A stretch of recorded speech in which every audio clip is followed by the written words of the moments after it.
তুমি কি কইলা? আমি কথা বললেই যত ঘটনা ঘটে। হ্যাঁ, আমি কথা বললে ভাত পইরা যায়, আমি কথা বললে যখন হাড়ি পাতিল পইরা যায়, আমি কথা বললেই সবকিছু ধ্বংস হয়ে যায়। বলবা কেন তুমি? আমি কাজ করার সময় তুমি কেন কথা বলবো আমার সাথে? কথা বলো না তো, তুমি খালি উপদেশ দাও। শুনো, ফ্রিতে উপদেশ দিতে হয় না এত, বুঝছো? তো আবার কি নিয়ে উপদেশ দাও যে ব্যাপারে তোমার জ্ঞান জিরো? কি নিয়ে? কুকিং। মানে যার জ্ঞান জিরো। আমার কুকিং এর ব্যাপারে জ্ঞান জিরো।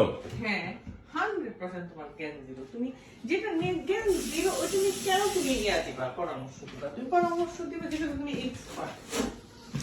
মিতু, আমি অবশ্যই কুকিং জানি এবং খুব ভালো গরুর মাংস রান্না করতে জানি, সামটাইমস বেটার দেন ইউ। হ্যাঁ, ওই একটাই।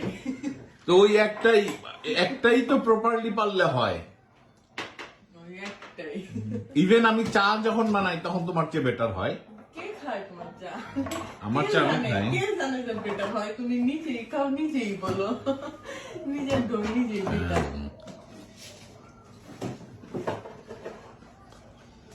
তুমি খালি গায়ের জোরে জিতলা সব জায়গায়। গায়ের জোরে না তো গলার জোরে। ভিডিও করো কেন আমাকে? গলাবাজ মহিলা। হ্যাঁ, আমাকে ভিডিও করো কেন? গলাবাজ যে তুমি এই জন্য। না, পারো না যে এই জন্য আমাকে ভিডিও করো।